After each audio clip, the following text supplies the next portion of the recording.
Vacancy आई है state bank of India में specialist cadre officer के लिए। और एनुअल सीटीसी की बात करें तो अप टू 1 करोड़ की सीटीसी आपको यहाँ पे मिलने वाली है। डिटेल में डिस्कस करेंगे इस नोटिफिकेशन को। वीडियो स्टार्ट करें इससे पहले अगर आप चैनल पर नए हैं, चैनल को सब्सक्राइब कीजिए और बेल आइकन प्रेस करना मत भूलिएगा। ये नोटिफिकेशन अगर आप डाउनलोड करना चाहते हैं तो हमारे टेलीग्राम चैनल से डाउनलोड कर सकते हैं, लिंक आपको वीडियो के डिस्क्रिप्शन में मिल जाएगा। तो आइए स्टार्ट करते हैं। पोस्ट दो पोस्ट के लिए आया हुआ है। पहला पोस्ट का नाम है GM and deputy CISO CISO, ठीक है, infra security and special projects, जिसमें एक ही वैकेंसी आई हुई है। मिनिमम एज 45 ईयर्स है, मैक्सिमम एज 50 ईयर्स है। इसका CTC up to 1 crore rupees होने वाला है। प्लेस ऑफ पोस्टिंग जो है वो मुंबई या फिर नवी मुंबई होगा। कॉन्ट्रैक्ट पीरियड 5 साल का होने वाला है। इसके बाद नेक्स्ट पोस्ट जो है वो DGM के लिए है, इंसिडेंट रिस्पॉन्स के लिए। इसमें भी एक ही वैकेंसी आई हुई है और मिनिमम जो एज है वो 38 ईयर्स है, मैक्सिमम 50 ईयर्स।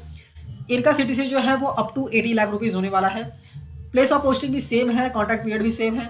और सिलेक्शन का प्रोसीजर दोनों के लिए short listing and interview followed by CTC negotiation, ठीक है। शॉर्ट लिस्टिंग होगा, इंटरव्यू होगा, उसके बाद सीटीसी का नेगोशिएशन आप कर सकते हैं। अब यहाँ पे एजुकेशन क्वालिफिकेशन क्या रिक्वायर्ड है, एक्सपीरियंस क्या रिक्वायर्ड है, स्किल, ब्रीफ, जॉब प्रोफाइल, सारी चीज़ें दी हुई हैं। जैसे पहले पोस्ट की बात करें जीएम एंड डेप्यूटी CISO के लिए, तो क्वालिफिकेशन जो रिक्वायर्ड है वो बेसिक क्वालिफिकेशन है BE BTech computer science and engineering information technology, ठीक है, ये प्रॉपर्ली दिया हुआ है, एक बार रीड कीजिएगा। या फिर MCA या फिर ME MTech MSc computer science या फिर कंप्यूटर साइंस एंड इंजीनियरिंग। इसके बाद प्रीफर्ड सर्टिफिकेशन जो है वो यहाँ पे सर्टिफिकेशन की लिस्ट दी हुई है। इनमें से अगर कोई सर्टिफिकेशन है आपके पास तो आपको प्रेफर किया जाएगा। इसके बाद एक्सपीरियंस की बात करें तो टोटल 20 साल का एक्सपीरियंस चाहिए इन इंफॉर्मेशन सिक्योरिटी, ठीक है, या फिर इंफॉर्मेशन टेक्नोलॉजी, जिसमें से 13 साल का जो एक्सपीरियंस होना चाहिए वो infrastructure security including network, cloud, system security, ये होना चाहिए। एसेंशियल एक्सपीरियंस डिटेल जो है वो good understanding and knowledge of data security. Next है strong knowledge of security framework standards, experience in managing IT security projects including planning, execution and monitoring, solid understanding of banking and financial industry regulations. इसके बाद excellence leadership and team management skill, strong analytical and problem solving abilities, effective communication skill both verbal and written, ठीक है। तो ये सारी चीज़ें ना जो आपकी एसेंशियल एक्सपीरियंस बताई गई है कि क्या क्या चीज़ें एक्सपीरियंस आपको रिक्वायर्ड है। जॉब प्रोफाइल प्रॉपर्ली दिया गया है, अगर जिसके लिए भी आप अप्लाई कर रहे हैं एक बार जॉब प्रोफाइल अच्छे से रीड कर लीजिएगा। स्क्रॉल डाउन करके नीचे आएंगे तो स्पेसिफिक स्किल भी बताया गया है कि ये स्पेसिफिक स्किल भी रिक्वायर्ड है, जैसे स्पेशल प्रोजेक्ट मैनेजमेंट की skill, team leadership and management की skill, compliance and risk management की स्किल, ये सारी स्किल भी होनी चाहिए। नेक्स्ट जो पोस्ट है DGM इंसिडेंट रिस्पॉन्स के लिए, इसका बेसिक अगर आप देखेंगे ना क्वालिफिकेशन तो सेम क्वालिफिकेशन है, लगभग सारी सेम ही है। सर्टिफिकेशन एक बार देख लीजिएगा, कुछ सर्टिफिकेशन थोड़ा अलग होगा यहाँ पे, ठीक है। इसके बाद अगर हम एक्सपीरियंस की बात करें तो 15 साल का एक्सपीरियंस चाहिए इंफॉर्मेशन सिक्योरिटी का, जिसमें से 8 से 10 साल का जो एक्सपीरियंस है वो इंसिडेंट रिस्पॉन्स और रिलेटेड फील्ड में होना चाहिए। बाकी जो एक्सपीरियंस है वो प्रॉपर्ली यहाँ पे लिखा गया है, आप इसको प्रॉपर्ली रीड कीजिएगा, उसके बाद ही अप्लाई कीजिएगा। जॉब प्रोफाइल भी आपको ही रीड करना है, ठीक है, क्योंकि आपको अप्लाई करना है तो एक बार अच्छे से रीड करना है नोटिफिकेशन को। मैं ऊपर से जो इंपॉर्टेंट चीज़ें सिर्फ वही बता रहा हूँ आपको, ठीक है। इसके बाद बोला गया है कि जो भी एजुकेशन क्वालिफिकेशन है वो मिनिमम है, इससे कम का क्वालिफिकेशन होगा तो आप अप्लाई नहीं कर सकते। और कैंडिडेट जो है उसको वो क्वालिफिकेशन कम से कम पजेस करना है और फुल टाइम एक्सपीरियंस होना चाहिए।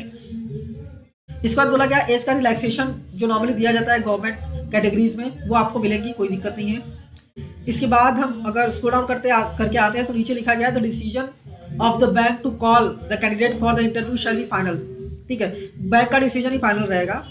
इसके बाद अगर हम स्क्रॉल डाउन करके आए तो ये कुछ वीकर सेक्शन वगैरह के लिए लिया गया है और डिसेबिलिटी के लिए लिखा गया है, ठीक है। तो अगर आप डिसेबल्ड है तो ही रीड कीजिएगा, अदरवाइज रीड करने की जरूरत नहीं है। वेरिएबल पेज होने वाले हैं, आपका परफॉर्मेंस अप्रेजल कैसा रहेगा उसके बेसिस पे जो आपका वेरिएबल पे रहेगा वो कितना मिलेगा वो डिसाइड होगा यहाँ पे। लीव की बात करें तो 1 साल में 30 दिन की लीव आपको अलाउड रहेगी और टर्मिनेशन की बात करें तो 90 दिन का आपका नोटिस पीरियड रहने वाला है। इसके बाद सिलेक्शन प्रोसेस की बात करें तो शॉर्ट लिस्टिंग होगा, उसके बाद इंटरव्यू होगा, फिर मेरिट लिस्ट बनेगी और उसके बाद सीटीसी का नेगोशिएशन होने वाला है। दोनों पोस्ट के लिए मैंने पहले बता दिया, पहले GM एंड DYCICSO के लिए अप टू 1 करोड़ का सीटीसी होने वाला है और DGM इंसिडेंट रिस्पॉन्स के लिए अप टू 80 लाख का सीटीसी होने वाला है। सीटीसी में अगर देखें तो फिक्स पे 90% होगा और वेरिएबल पे 10% होगा, मतलब 90:10 के रेशियो में यहाँ पे होने वाला है। अभी अप्लाई करने के लिए आपको SBI के वेबसाइट पे ही जाना है और अप्लाई करना है, यहाँ पे लिंक दिया हुआ है, लिंक पे क्लिक करके भी आप जा सकते हैं। डॉक्यूमेंट कैसे अपलोड करना है, क्या साइज होना चाहिए, वो सारी चीज़ें यहाँ पे लिखी हुई हैं। एक बार रीड करके आप अप्लाई कर दीजिएगा। तो उम्मीद करता हूँ प्रॉपर्ली आपको समझ में आ गया होगा कि कैसे आपको अप्लाई करना है। लास्ट डेट मैंने बताया कि नहीं बताया, मैं वापस एक बार बता देता हूँ। अप्लाई करने का लास्ट डेट है 12 दिसंबर 2024। 22 नवंबर 2024 से ऑनलाइन रजिस्ट्रेशन स्टार्ट हो चुका है, ठीक है। 12 दिसंबर 2024 लास्ट डेट है। तो आप अप्लाई कीजिए। अगर आप अप्लाई कर रहे हैं तो पहले नोटिफिकेशन को डाउनलोड कीजिए। टेलीग्राम चैनल का लिंक आपको वीडियो के डिस्क्रिप्शन में दे दिया है मैंने। डाउनलोड करने के बाद अच्छे से रीड कीजिए। अगर आपको लगता है कि आप एलिजिबल हैं तो ही अप्लाई कीजिए, अदरवाइज अप्लाई करने की जरूरत नहीं है, ठीक है। तो मिलते हैं नेक्स्ट वीडियो में। Thank you for watching and all the best.